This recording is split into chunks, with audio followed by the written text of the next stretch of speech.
یا صاحب یہ بھی بتایا جا رہا ہے کہ نواز شریف کی واپسی کے حوالے سے بھی اس سال کو اہم قرار دیا جا رہا ہے. سفارتی پاسپورٹ بھی ان کو جاری کر دیا گیا ہے اور لیول پلینگ فیلڈ جس کی بات ہو رہی تھی یقیناً اب وہ فراہم کی جا رہی ہے. کر لیں، ان کے بھائی وزیر اعظم ہیں، انہیں پاسپورٹ پہلے مل چکا ہے، اب انہیں ڈپلومیٹک پاسپورٹ مل رہا ہے، بیماری بھی ٹھیک ہو گئی ہے، پلیٹلیٹس بھی نیچے آ گئی ہیں، سب کچھ آسانیاں پیدا ہو گئی ہیں، تو وہ تو رہ نہیں دے نا، وہ سب کچھ ہے. پر یہ مذاق کی بات ہے کہ وہاں پہ ہیں. ایک چیز میں آپ سے کہہ دوں، ہماری فوج، اس کا جو چیف ہے وہ کسی کا آدمی نہیں ہوتا.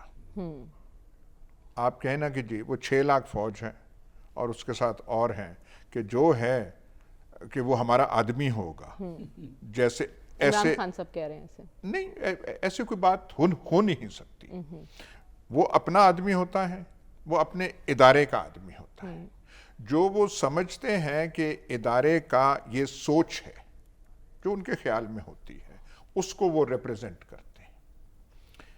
تو یہ جو ہے کہ ہم نے کوئی کسی ضیاء الدین بٹ کو بنانا ہے، کسی فلانے کو بنانا ہے چکوال سے، یہ بالکل خام خیالی ہے. ایک تو ہم نے اس میں خواہ کی ٹینشن اس اپوائنٹمنٹ میں ڈال دی ہے، اسے نارمل لینا چاہیے.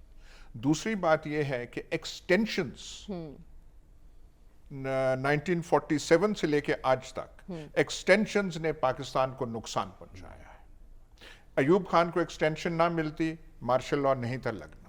اور اس کے بعد آپ متعدد ایگزامپلز آپ دے سکتے ہیں، فلانے کو ایکسٹینشن، فلانے یہ کیا کہتے ہیں، مشرف بھی ان کا آدمی تھا، سینئر کوئی اور تھا، کہیں ڈھونڈ کے منگلہ سے لے کر آئے کہ جی اس کو کریں گے. اور کیا تھا کہ یہ جی پنجابی یا پٹھان نہیں ہے تو اس کا اپنا حلقہ نہیں. مطلب کیسی سوچ ہے آپ یہ رکھ رہے ہیں. اچھا باقی بھی جو ہے اپنے آدمی تھے. جنرل باجوہ کو کس نے اپوائنٹ کیا تھا؟ نواز شریف صاحب. نواز شریف نے کیا تھا. سینئر کوئی اور تھا، تب بھی سینئر ایک چکوال والا آدمی تھا، وہ اب اس دنیا میں نہیں ہے، اور وہ کہتے تھے بڑا کیپبل آدمی ہے. تو یہ جو ہے کھیل اپنے اپنے کی، یہ بالکل اس سے بیکار سوچ کوئی ہے نہیں اور اس سے نکلنا چاہیے. لیکن ایکسٹینشنز نے، میں نے کہا میں اصولی بات کر رہا ہوں، ان پرنسپل نقصان پہنچایا. جو قانون بنا ہے نیشنل اسمبلی کو نہیں بنانا چاہیے.